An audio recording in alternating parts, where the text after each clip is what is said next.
Romains 12, 21 nous dit, ne te laisse pas vaincre par le mal, mais sois vainqueur du mal par le bien. Le bien que je vous souhaite à vos fidèles téléspectateurs de Miracle TV+, c'est d'être éclairés au travers de cette émission afin que vous puissiez avoir la connaissance et les âmes nécessaires pour être vainqueurs dans tous les domaines de votre vie. Aujourd'hui, le thème que nous abordons est vaincre les portes de l'enfer. Et pour le faire, nous sommes en présence d'un homme de Dieu qui, par son caractère inouï, au service de Dieu et par la qualité de ses messages sur la délivrance, qui ne souffre d'aucune contestation et surtout de la pratique de la délivrance qui, avec lui, est véricondieuse. Cet homme de Dieu, de grande capacité, est avec nous constamment sur le plateau de Soyons éclairés pour nous apporter des éclaircies sur des thèmes liés à la délivrance. Vous l'avez deviné, c'est notre illustre invité ici à Soyons éclairés. Nous l'accueillons ensemble, fidèles téléspectateurs de Miracle TV+, et de votre émission préférée Soyons éclairés. Shalom, Bishop Ouattara Mohamed Idriss. Merci de me recevoir sur ton plateau et je voudrais bénir le Seigneur pour tous ceux qui sont certainement transformés par la vérité des révélations émises au travers de Miracle TV+, la télé qui transforme. C'est une joie pour nous que de vous recevoir constamment ici. Alors, Bishop Ouattara, je rappelle aux téléspectateurs que vous êtes bishop de fonction, même prophète de ministère. Alors, ma question, depuis plusieurs années, vous avez ministré dans le domaine du prophétique. Alors, est-ce du jour au lendemain, vous vous êtes dit, bon, il faut que maintenant je change de cadre et que je commence à prêcher sur la délivrance, ou est-ce une orientation divine, Bishop? Évêque de fonction, prophète de ministère. Parce qu'il n'existe que 5 ministères. D'accord? Les apôtres, les prophètes, les évangélistes, les pasteurs et les docteurs. Nous naviguons sur la dynamique apostolico-prophétique. Parce que Dieu nous permet, de par notre apostolat, de pouvoir établir un peu plus d'une centaine d'églises aujourd'hui, par la grâce de Dieu, mais la dynamique dans laquelle nous avons été établis, n'est-ce pas, depuis plusieurs années, est la notion prophétique. L'évêché, c'est, quand on dit bishop, c'est évêque. L'évêché, c'est une aspiration et c'est pas un ministère, mais c'est une position dans l'armée de Dieu pour pouvoir manifester l'autorité que Christ nous confère. Et donc, voyez-vous, comme dans l'armée, sur un plan humain, il existe des sous-officiers, il existe des officiers, et parmi les officiers, vous avez des officiers supérieurs, vous avez des généraux, par exemple, vous avez des colonels, etc. Ce sont des officiers d'un rang supérieur. Et la dynamique de l'évêché, n'est-ce pas, rapporte à de telles dimensions en termes de rang pour opérer dans l'armée de notre Seigneur Jésus-Christ. Sinon, nous prophétisons et nous établissons des églises. Voilà. Alors, à propos de la question que vous nous posez, un homme véritable de Dieu, appelé de Dieu, ne prêche pas ce qu'il a envie de prêcher. Lorsque Dieu vous appelle et qu'il vous appelle vraiment, il vous donne un ordre de mission. Dans cet ordre de mission, donc, vous avez les missions qu'il assigne à votre destinée. Quand vous lisez Luc 4, verset 18, Jésus-Christ reçoit le Saint-Esprit et il reçoit automatiquement un ordre de mission scindé en 6 axes. Luc 4, verset 18. Lesquels? L'Esprit du Seigneur, l'Éternel, est sur moi parce qu'il m'a oint pour annoncer une bonne nouvelle aux pauvres. Pour, voyez, vous êtes oint pour. Le pour indique la mission. Et donc, un véritable oint de Dieu a une mission. Et si aujourd'hui, nous faisons le combat spirituel et la délivrance, c'est parce que dans l'ordre de mission reçue, ben, il nous a dit, va et guéris les hommes de leurs maux par la prédication de l'évangile de foi, la guérison des hommes passe par la transformation des réalités de leur vie, mais également par le fait d'ôter de leur vie le mal. Le mal, c'est la production du malin. Le malin, c'est le diable. Et par le venin introduit par le malin dans le corps des humains, la maladie prend place. Et Dieu nous donne l'ordre de guérir les humains de tous leurs maux. Alors, lorsqu'on parle de maladie, on ne parle pas que de maladies psychosomatiques telles que la malaria, on dit ici le paludisme, ou alors le VIH-Sida, etc. Mais notre mission concerne également la guérison de certaines maladies spirituelles telles que la misère, telles que la pauvreté, telles que l'esprit de non-accomplissement, telles que, j'allais dire, certaines souffrances que des gens vivent sans pouvoir s'expliquer le pourquoi de ces souffrances. La cause est toujours spirituelle et elle est liée à un mal. Je le répète, le mal est la production du malin et le malin injecte donc un venin qui produit le mal. Notre mandat est de guérir, n'est-ce pas, de l'œuvre du malin, mais de guérir également du venin du malin. Ce qui nous introduit directement dans la dynamique du combat spirituel, mais également dans la dynamique de la délivrance. Délivrance parce que si vous avez reçu le venin qui vous a rendu malade, il faut bien qu'il soit ôté de vous. Et si celui qui vous a rendu malade est bel et bien en présence et qu'il continue à manipuler votre vie, ben, il faut le combattre pour qu'il s'en aille. Et donc, la notion de la délivrance et du combat spirituel sont deux notions imbriquées, indissociables, n'est-ce pas? Et c'est le mandat premier que nous avons reçu pour aider des vies à atteindre la dimension de la pensée et de la volonté de Dieu pour leur destinée. Ensuite, il nous dira, élève une génération de champions pour ma gloire, parce que je crois que on ne naît pas de nouveau pour être un fardeau, pour être une charge, pour être un problème.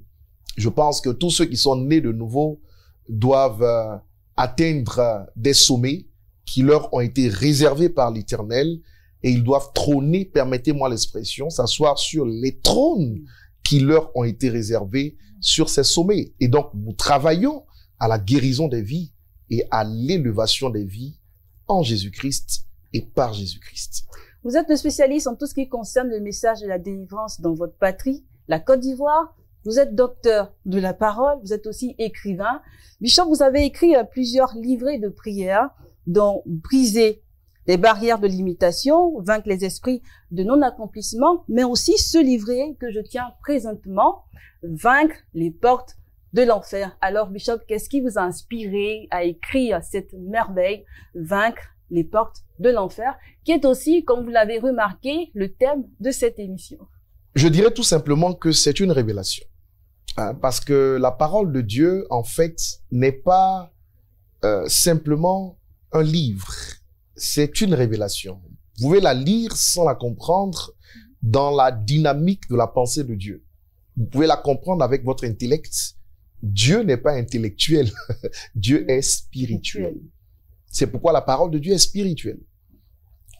J'ai été inspiré, n'est-ce pas, au contact d'Apocalypse 1, verset 18, lorsque Jésus revient à la résurrection et qu'il dit à Jean, voilà, qu'il était mort et maintenant il est vivant pour les siècles des siècles, il détient en main les clés de la mort et du séjour des morts. Naturellement, quand le Seigneur nous dit qu'il détient les clés de la mort et qu'il détient les clés du séjour des morts, le séjour des morts, c'est de manière vulgaire, je vais le définir comme le cimetière. Il détient les clés du séjour des morts. Écoutez, cela m'a fait penser tout de suite au fait que s'il existe des clés, ben c'est parce qu'il y a des portes. Et si le Seigneur détient les clés du séjour des morts, cela veut dire qu'il détient les clés pour fermer les portes du séjour des morts. Parler donc des portes de l'enfer revient à parler des portes du séjour des morts. Cela nous permet de relever la notion des portes spirituelles. Les portes, elles existent dans le royaume de notre Seigneur Jésus. Les portes, elles existent à Jérusalem, dans l'ancienne comme la nouvelle. Et les portes, elles existent également au niveau du séjour des morts, au niveau de l'enfer. Alors, Bishop, qu'est-ce qu'une porte? Pour définir la notion des portes, je vais partir du général au particulier. Une porte, c'est juste un espace aménagé qui permet deux mouvements, des entrées et des sorties. En fait, les maisons, sur un plan humain, ont des portes. Pour avoir accès à l'intérieur d'une maison, il faut passer par une porte. Pour avoir accès à ce merveilleux plateau, ben, on a dû passer par une porte. Donc, la notion des portes commande les accès. La notion des portes commande les accès. OK? Et j'aimerais aussi, pour être un peu plus large, dire que des maisons ont des portes, des temples, des églises ont des portes, mais également des nations ont des portes. Par exemple, dans un pays, l'aéroport constitue une porte d'accès au pays. OK? Le port constitue une porte d'accès. L'aéroport est la porte d'accès par les airs. Le port est la porte d'accès par les eaux. Les frontières naturelles, d'accord, sont des portes d'accès par la voie terrestre. Et puis des corridors également au niveau des villes sont des portes, des points d'accès, n'est-ce pas, pour intégrer la ville. La notion des portes est super importante dans la mesure où elle commande, je le répète, des accès. Ça veut dire que vous ne pouvez pas être béni sans passer par une porte et vous ne pouvez pas non plus être maudit sans passer par une porte. Vous comprenez ce que je veux dire? Et donc, quand on parle des portes, ben, on touche à ces notions-là. Maintenant, il existe des portes sur le plan spirituel. La Bible dit, par exemple, dans le livre de Néhémie, que Jérusalem a des portes.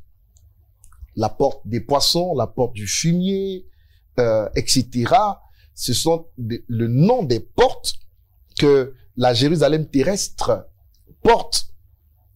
Et la Jérusalem céleste, dans le livre également d'Apocalypse, a 12 portes. Donc ça veut dire que le ciel a 12 portes. OK? Et donc si le ciel a des portes, on ne peut pas accéder au ciel sans passer par des portes. Regardez les mots de notre Seigneur Jésus. Il dit par exemple, je suis la porte des brebis. Ça veut dire qu'un être humain peut être une porte d'accès. Et comme on ne développe pas le thème sur les portes particulièrement, je ne veux pas m'étaler plus que cela, parce que nous parlons particulièrement des portes de l'enfer. Et donc, pour y aller, si le ciel, la nouvelle Jérusalem, a 12 portes, vous devez savoir également que l'enfer a des portes. Alors, qu'est-ce qu'une porte de l'enfer, Michel? Ben, écoutez, une porte de l'enfer, c'est un espace aménagé, n'est-ce pas, qui permet aux esprits démoniaques d'avoir accès au monde humain et qui permet aussi aux humains de passer par cette même porte pour avoir accès au monde démoniaque. Puisque les portes commandent les accès, donc ils permettent des mouvements dans les deux sens. Dans les deux sens. Et c'est très important de comprendre que si nous pouvons communier en Christ avec les réalités célestes, mais il faut comprendre que le diable a aussi des agents sur terre qui communiquent avec lui, avec les réalités infernales. L'enfer, ce sont les réalités infernales. Et j'aimerais donc dire à tous ceux qui nous regardent que la notion des portes est très importante parce que rien ne peut avoir accès à votre vie sans passer par une porte. Le bonheur passe par des portes, le malheur passe par des portes, la maladie passe par des portes, la guérison passe par des portes. Et ces portes-là, en fait, sont symbolisées par une notion que je vais ressortir qui est très importante, qui est la notion des hôtels. L'hôtel, c'est un espace aménagé qui permet l'adoration d'une divinité. Le fait est que cet espace aménagé ouvre une porte spirituelle et permet à la divinité adorée de rentrer en contact avec les humains. Dans notre cas, nous adorons Christ à l'autel de l'Église. Mais dans d'autres cas, ce sont des fétiches, n'est-ce pas, qui ouvrent l'accès à Hadès, au monde des esprits de mort, ou alors c'est plusieurs pratiques, n'est-ce pas, qui ouvrent des portes aux ténèbres pour avoir accès à la vie des humains, tout simplement. Et donc, parler des portes de l'enfer, c'est parler des voies d'accès que l'ennemi utilise pour détruire la vie des hommes. Je pourrais en parler, si vous me le permettez, tout à l'heure. Alors, comment ces portes se manifestent-elles dans la vie des humains? Déjà, vous devez savoir que le corps humain est très complexe. Le corps humain a 5 sens. OK? Vous avez le goûter, vous avez l'ouïe, vous avez l'odorat, vous avez la vue et vous avez le toucher. OK? Et j'aimerais que vous compreniez que ces sens-là sont des voies d'accès des esprits en Dieu ou des esprits de l'autre côté. Ils peuvent utiliser ces voies d'accès pour vous intégrer. Mais l'une des choses que je voudrais rajouter à ces 5 sens, c'est que vous avez aussi le sexe, qui est l'une des voies royales. C'est une porte aussi. C'est une porte royale. Par excellence. C'est une autoroute par laquelle des esprits peuvent intégrer votre vie.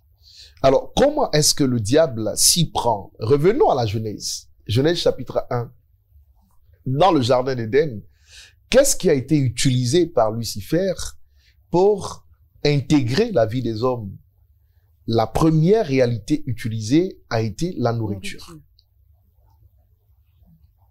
L'homme a désobéi à Dieu en consommant une nourriture interdite. Et le diable ne change certainement pas sa manière, son mode opératoire. Ce qui a été est ce qui est et c'est ce qui sera. Ça veut dire que par la nourriture, des portes peuvent s'ouvrir à l'intérieur de vous pour favoriser l'accès des esprits mauvais et leur permettre de pouvoir faire des choses négatives dans votre vie. C'est pourquoi un fils du royaume, c'est vrai qu'il prie sur tout ce qu'il mange, mais il doit faire très attention à ce qu'il mange et il doit faire très attention aux endroits où il mange. Vous ne pouvez pas manger quand vous ne maîtrisez pas la spiritualité de la personne qui vous donne à manger. Là, je parle un langage très spirituel. Et la nourriture est l'une des voies royales d'accès, n'est-ce pas? Le diable utilise cela comme une porte d'accès aux humains. Et au niveau de la nourriture, vous convenez avec moi que c'est par elle que le péché est venu. Faites attention à ce que vous mangez quand vous êtes éveillé et faites encore plus attention à ce que vous mangez quand vous êtes endormi. Pourquoi? Oui, parce que dans les rêves, parfois, des gens sont nourris. Ils mangent, des gens leur donnent de la nourriture. Mais généralement, lorsque l'ennemi n'arrive pas à avoir accès à vous dans le physique, il part dans le spirituel. Parce que le spirituel et le physique sont comme 2 droites parallèles. Lorsque quelqu'un cherche à vous atteindre physiquement, il va dans le spirituel pour pouvoir le faire. Et quand il ne réussit pas, il peut revenir physiquement. OK? Donc, par le physique, on peut vous atteindre spirituellement et par le spirituel, on peut vous atteindre physiquement. Ce qui veut dire que j'ai observé dans la pratique de la délivrance que le diable aime nourrir surtout les fils du royaume de Dieu. Lorsqu'ils n'arrivent pas à les atteindre physiquement, souvent dans leurs rêves, il les nourrit, mais à partir des repas cuisinés, permettez-moi l'expression, sur les autels de leur famille, dans le but de permettre aux démons d'avoir accès à leur vie. Et donc, manger en rêve, c'est quelque chose de très dangereux, parce que ça ouvre parfois des portes à des esprits mauvais. Je ne dis pas que c'est le cas à 100%, parce que on peut être nourri par le Seigneur en esprit, mais croyez-moi, la plupart des gens qui mangent en rêve, à 80-90%, sont victimes de l'œuvre, n'est-ce pas, des ténèbres, qui, par la nourriture qu'ils posent en eux, n'est-ce pas, leur permettent d'avoir des accès à leur vie. Par la nourriture dans un rêve, les ténèbres peuvent vous donner de graves maladies. Par la nourriture, les ténèbres peuvent introduire en vous une forme de mort spirituelle.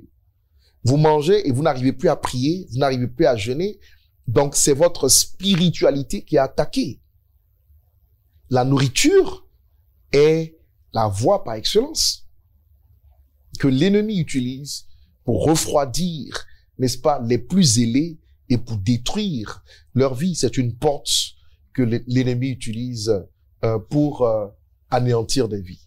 Alors, pouvons-nous être chrétiens et consommer des animaux dédiés à des idoles? Si vous en avez l'information, vous ne le faites pas. Daniel a refusé dans les Écritures de manger la nourriture dédiée à des idoles, parce qu'il avait justement conscience que ce qui est dédié à une idole pourrait créer une porte, n'est-ce pas, dans sa vie. Maintenant, l'apôtre Paul nous permet de prier pour tout, de sanctifier toute chose. Mais écoutez, la parole, ce n'est pas juste les Écritures. La parole, c'est l'esprit qui accompagne les Écritures. Et quand on écoute le Saint-Esprit, on est sûr et certain de ne pas se tromper. Quand vous avez l'information que cette nourriture est dédiée à une idole, ben, évitez au maximum de la toucher, tout simplement. Bishop, vous nous avez expliqué un peu comment est-ce qu'une porte de l'enfer est ouverte au niveau de la bouche. Mais qu'en est-il au niveau des autres sens, les yeux, l'odorat, l'ouïe et le toucher? Avant même que de toucher aux autres sens, le deuxième élément que je voudrais relever dans la dimension des portes que le diable utilise pour avoir accès aux humains, c'est la notion du sang. Et ça, c'est l'une des notions les plus importantes. Vous savez, notre sang détient notre personnalité, détient notre code génétique, notre ADN. Et vous avez au niveau de notre ADN nos chromosomes. Ce que vous devez savoir, c'est que dans la génétique, n'est-ce pas, l'être humain est formé à partir des chromosomes de son père et de sa mère, 23, XY, et ces chromosomes vont constituer finalement le sang de l'enfant, du fœtus, dans le ventre de sa mère. De sorte que le sang qui vous constitue est plus âgé que vous, dans la mesure où ce sang remonte à ceux qui sont avant vous. OK? Lesquels ont reçu leur sang de ceux qui étaient avant eux. Et ainsi de suite. Donc, chaque sang a une histoire particulière. Et le diable exploite généralement la notion du sang pour détruire la vie des hommes. Il y a des sangs qui sont porteurs déjà de portes spirituelles négatives, exploitées par le règne satanique. Vous pouvez hériter d'un sang qui a une porte ouverte sur le célibat. Et à ce niveau-là, lorsque vous penserez mariage, la porte sera exploitée par les ténèbres parce qu'elle se retrouve en vous et parfois vous l'ignorez pour pouvoir travailler à la destruction de votre projet quand il concerne, par exemple, la dynamique du mariage. Les portes dans le sang peuvent être liées à des maladies héréditaires. La présence du Saint-Esprit en vous ne joue pas du tout, n'est-ce pas, sur cette dimension dans votre être. Vous me comprenez? Et plus grave encore, l'ennemi utilise, n'est-ce pas, les scarifications, les incisions, les tatouages, tout ce qui va dans le sens de toucher à la dynamique de votre sang. Il les utilise parfois pour intégrer dans votre sang des portes qui lui permettront d'avoir accès. Donc les scarifications, les tatouages sont des portes. En fait, vous ne pouvez pas avoir accès à une réalité sans créer des portes qui vous permettront d'y avoir accès. Donc c'est pour avoir accès au sang. Pour avoir accès au sang, les scarifications touchent la notion du sang. Quelqu'un prend une lame, par exemple, des incisions, touche la notion du sang. Des tatouages touchent la notion du sang. OK? L'objectif étant d'avoir, par ces contacts, une porte d'accès pour avoir la possibilité de manœuvrer. De manipuler le sang. De manœuvrer et ensuite de manipuler à souhait le sang qui concerne l'identité de la personne elle-même. Donc, la notion du sang est essentielle. Et puis, vous avez, plus grave encore, la notion du sexe. La notion du sexe est l'une des autoroutes que le diable utilise, n'est-ce pas, pour se créer des ouvertures, des portes d'accès à la vie des humains. Le sexe n'est pas une mauvaise chose quand c'est régi par les Écritures, parce que Dieu a codifié et planifié l'utilisation du sexe. C'est dans le cadre du mariage. Et quand ça se fait en dehors de ce cadre, ben, vous êtes d'accord avec moi que l'ennemi utilise, n'est-ce pas, ces accès pour pouvoir injecter des implants qui lui permettront plus tard d'avoir accès à ses vies. Et plus grave encore, quand il y a du sexe entre deux êtres, généralement les deux deviennent une seule chair. Donc, vous me permettrez de le dire, par des sécrétions, par tout ce qui se passe, il y a un échange. Échange au niveau humain, mais échange aussi au niveau spirituel. Ce qui est en l'un va dans la vie de l'autre et vice-versa. De sorte que, par des relations sexuelles, quelqu'un peut tomber malade d'une maladie qu'il n'avait pas, mais que l'autre a. D'accord. Vous comprenez ce que je veux dire? À partir de ce moment-là, il y a des transferts qui se font sur le plan spirituel, sur le plan humain, sur le plan même génétique. C'est une voie très, très dangereuse que le diable utilise pour détruire massivement la vie des humains. Et donc, le sexe est une porte terrible exploitée par le règne des ténèbres. Maintenant, quand je parle des autres sens sur le corps, ben, à partir de ce que vous regardez, vous avez le reflet de ce que vous voyez à l'intérieur de vous. Vous êtes d'accord avec moi? Ce que vous touchez peut vous affecter, ce que vous regardez peut vous affecter, ce que vous entendez peut vous affecter. D'ailleurs, la foi vient de ce qu'on entend, et ce qu'on entend vient de la parole de Dieu. Donc, tout ce qui passe par vos sens extérieurs peuvent avoir un effet sur votre intérieur. Alors, ces réalités deviennent des portes d'accès. Et à ce niveau, ben, il faut faire très attention en ce qui concerne les informations, n'est-ce pas, que nous laissons entrer en nous par le canal de ces portes d'accès. Ces portes sont-elles gardées par des gardiens? Écoutez, là où vous avez des portes, vous avez les gardiens des portes. Absolument. Je parle maintenant spirituel. Et vous devez savoir que lorsque Christ devient la porte par laquelle vous accédez au royaume, n'est-ce pas, des cieux, automatiquement, il devient le gardien de votre vie. Et lorsque des gens, dans l'ignorance, vont manifester l'idolâtrie, le fétichisme, la sorcellerie, vous avez aux portes de leur vie des démons. OK? Maintenant, à partir de ce que vous faites, vous pouvez inviter les forces du royaume de notre Seigneur ou les forces des ténèbres afin qu'elles viennent garder votre vie. Mais comment est-ce qu'elles gardent votre vie? C'est en se mettant aux portes de votre vie. Et aux portes, il y a des accès. Donc, elles déterminent qu'est-ce qui rentre et qu'est-ce qui rentre pas. Et c'est ainsi que beaucoup de gens sont privés de certaines promesses de Dieu dans leur vie parce que les accès sont contrôlés par des forces autres que celles du royaume de notre Seigneur. C'est très dangereux. C'est très dangereux que d'activer des portes démoniaques dans votre vie. C'est très dangereux que de vivre très mal, de vivre en dehors des Écritures. Cela vous expose, n'est-ce pas, à des souffrances dans le temps présent et dans le temps à venir. Faisons attention à cela. Bishop, par qui sont mandatés les gardiens et d'où viennent-ils?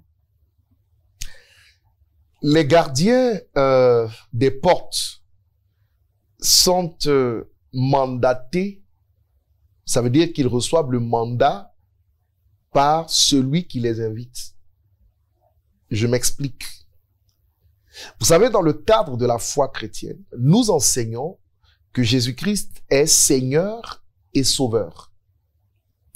Le Sauveur, c'est celui qui est mort à la croix pour notre salut, nous sauver du péché, de la condamnation, de la damnation éternelle.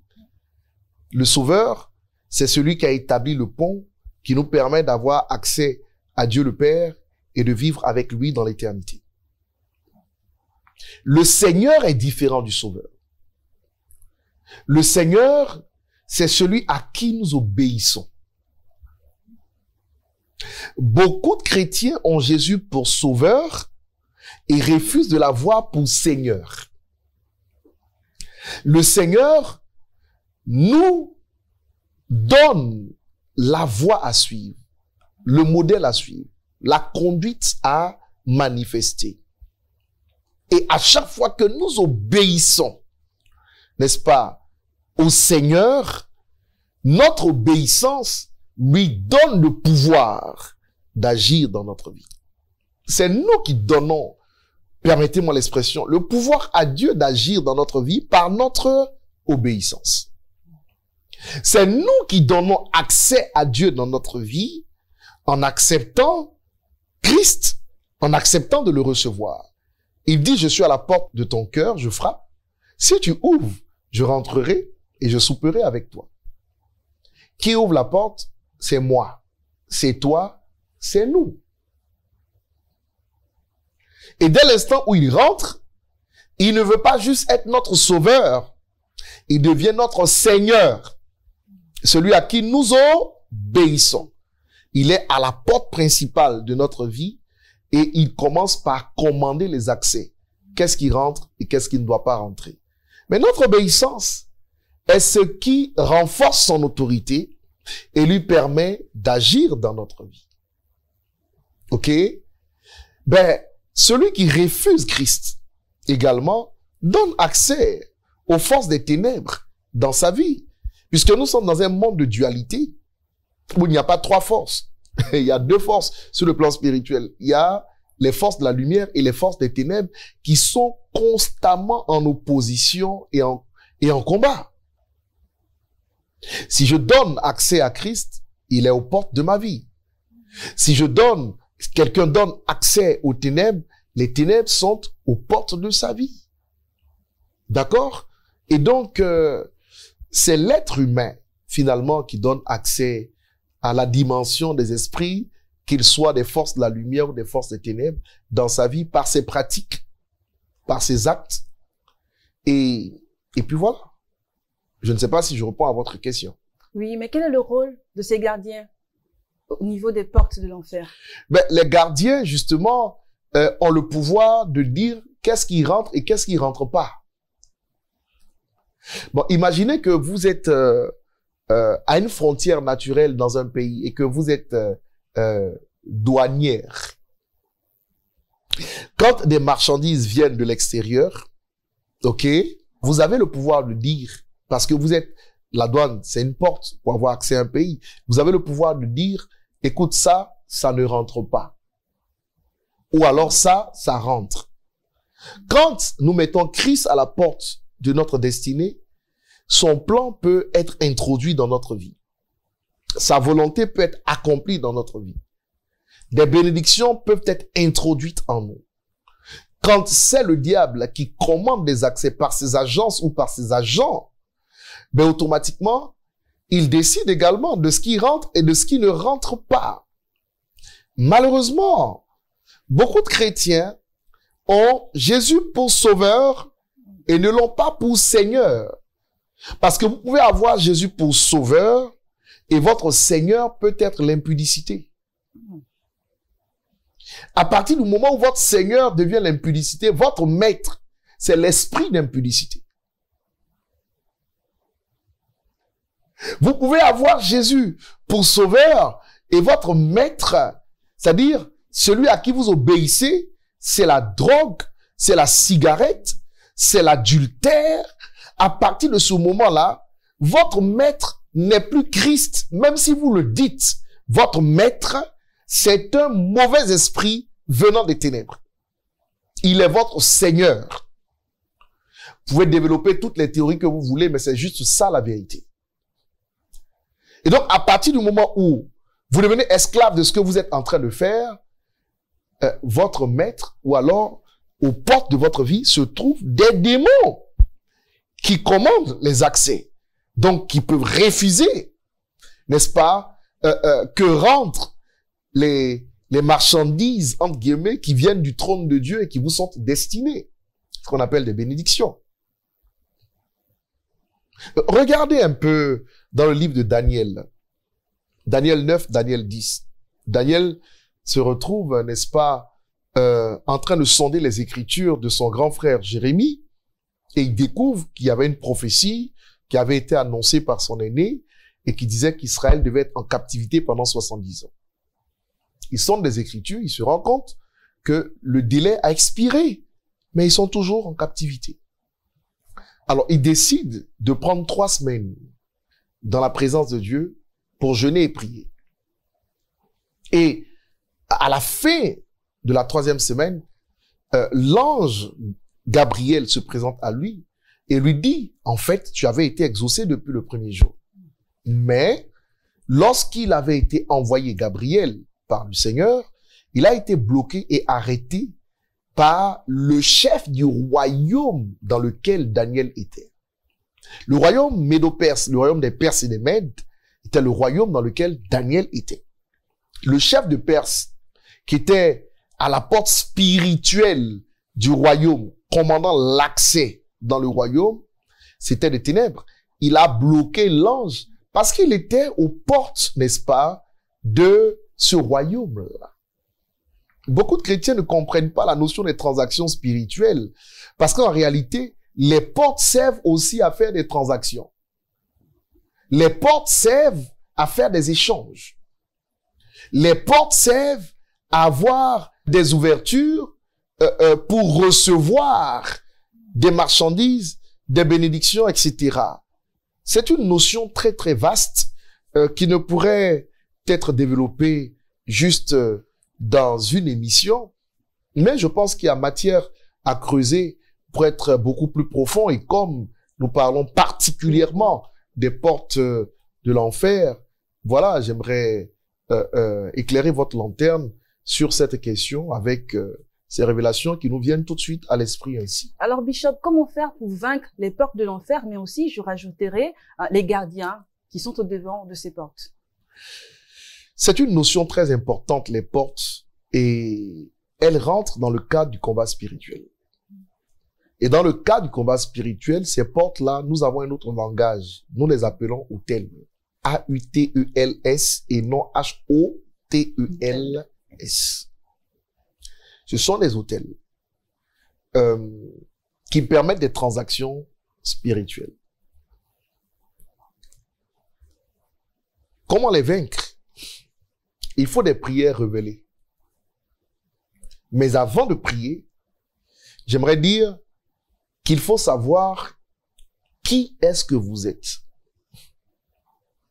Et vous devez savoir quelle est la force ou quelles sont les faiblesses de l'opposition ou de l'ennemi qui s'oppose à vous. Qui sommes-nous en Christ? Jean chapitre 1 verset 12. À ceux qui l'ont reçu, elle a donné le pouvoir de devenir, pas d'être, de devenir enfant de Dieu. Cela veut dire tout simplement que si vous naissez de nouveau, en Dieu, vous devenez un esprit supérieur. Je répète, en Dieu, vous devenez un esprit supérieur et vous devez en avoir conscience. Marc 3, 27 nous apprend que on ne peut entrer dans la maison d'une personne sans avoir réduit l'opposition à l'impuissance avant que d'aller avoir accès, n'est-ce pas, à l'intérieur de cette maison. En d'autres termes, un combat doit s'engager entre le gardien des portes et vous-même avant que d'aller avoir accès à l'intérieur pour prendre le butin. Qui êtes-vous? C'est une question à laquelle vous devez de répondre. Accepter Christ vous initie au monde de la puissance de Dieu et fait de vous un citoyen du royaume des cieux, bénéficiant d'une immunité céleste, capable de vous permettre de dompter n'importe quelle force venant du fin fond de l'enfer. Devenir enfant de Dieu et plus tard fils de Dieu n'est pas juste l'échappatoire pour aller au ciel. C'est un saut de domination sur terre pour écraser le règne des ténèbres et imposer la volonté souveraine de Dieu dans tous les aspects de votre vie. La seconde vérité que vous devez maîtriser est celle-ci. Vous devez être capable de voir la faiblesse de votre opposition. Voir la faiblesse des forces qui s'opposent à vous. Et vous ne pouvez pas les voir dans leur faiblesse si vous n'êtes pas conscient des armes que vous avez. Si vous n'êtes pas conscient de l'autorité que vous avez. Si vous n'êtes pas conscient de la puissance que vous avez. Apocalypse 1, 18 déclare, et je répète, c'est Jésus qui parle, il détient les clés de la mort et du séjour des morts. Et ces clés-là, il les a soufflées par le Saint-Esprit sur l'Église. Et il nous a transmis les clés. Dorénavant, nous avons le pouvoir par le nom de Jésus de fermer les portes de l'échec, de fermer les portes de la mort, de fermer les portes de la sorcellerie, de fermer les portes que l'ennemi utilise pour accéder à des vies afin de les détruire. Nous avons ce pouvoir par le nom supérieur de Jésus-Christ. Il faut donc avoir conscience de notre statut avant que de faire la guerre spirituelle. Et puis ensuite, manifestement, il faut pouvoir utiliser les clés de manière idoine pour être efficace dans le combat spirituel, parce que chaque clé a sa porte et naturellement chaque porte a sa clé. Il n'existe pas de prière passe-partout pour vaincre toutes les situations qui se présentent à vous. À chaque situation, il y a une prière adaptée par la révélation. Et c'est cette prière que nous appelons une clé. Et donc, naturellement, s'il existe des portes, on ne les ferme pas toutes de la même manière. On les ferme avec des clés bien précises. Lorsque le Seigneur demande à l'ange d'écrire à l'église de Philadelphie, Apocalypse 3, verset 7, et j'en fais la lecture, il est dit, écrit à l'ange de l'église de Philadelphie, voici ce que dit le saint, le véritable, celui qui a la clé de David, celui qui ouvre et personne ne fermera, celui qui ferme et personne n'ouvrira. Amen. Donc, les clés nous permettent de fermer des portes que l'ennemi n'aura pas la capacité d'ouvrir à nouveau.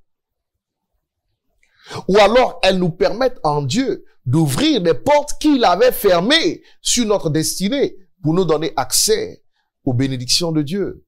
Et ça, c'est tout un apprentissage, c'est toute une formation, mais c'est aussi aller à l'école d'un oin pour pouvoir, dans la connaissance, appliquer, s'en sortir tout simplement au nom de Jésus-Christ. Faute de connaissance que le peuple périt. Je suis heureux, n'est-ce pas, d'avoir eu ce temps précieux dans cet échange avec toi et avec nos téléspectateurs. Je voudrais prier afin que les portes ouvertes par le séjour des morts sur la vie de nos téléspectateurs soient fermées par la clé de David, afin que Lucifer en personne ne puisse plus ouvrir ces portes-là au nom de Jésus-Christ. Et j'aimerais prier pour ouvrir, n'est-ce pas, les portes qui vous ont été fermées afin que 2024 soit l'année, n'est-ce pas, de votre ascension fulgurante dans tous les aspects de votre vie pour la gloire de Dieu au nom de Jésus-Christ. J'ai été donc très heureux d'être en votre compagnie et je prie que vienne la lumière de la connaissance sur nos téléspectateurs. Ils peuvent se permettre, n'est-ce pas, de prendre ce livret en appelant aux numéros qui se présenteront au bas de l'écran et d'y trouver des prières adéquates qui les aideront à sortir de toute espèce d'engrenage spirituel dans lesquels le diable avait pu les intégrer en leur fermant des portes. Les barreaux de la prison ont été ouverts par la force de la louange de l'apôtre Paul. L'ange de l'Éternel a ouvert des portes pour que Pierre puisse sortir de la prison. Êtes-vous dans une prison? Quelle qu'elle soit, Jésus-Christ est la solution et il nous a mandatés pour vous aider à vous en sortir. Si vous décidez d'utiliser la clé que nous sommes en lui, votre vie ne sera plus jamais la même. Shalom. Merci Bishop, merci d'être venu participer à cette belle émission. Soyons éclairés, c'est un réel plaisir de vous avoir avec nous sur ce plateau. C'est moi qui dis merci. Fidèles téléspectateurs de Miracle TV+, mais aussi de votre émission préférée, Soyons éclairés, ça a été un réel plaisir de vous avoir avec nous et nous avec vous au travers de votre petit écran. Alors, je vais tout simplement finir en vous proposant d'acquérir ce livret de prières, Vaincre les portes de l'enfer. Il ne coûte que 1000 francs, mais les enseignements et les prières qui sont à l'intérieur sont inestimables. Veuillez tout simplement appeler à ces différents numéros qui s'affichent maintenant au bas de l'écran pour vous les procurer. Merci et shalom chez vous.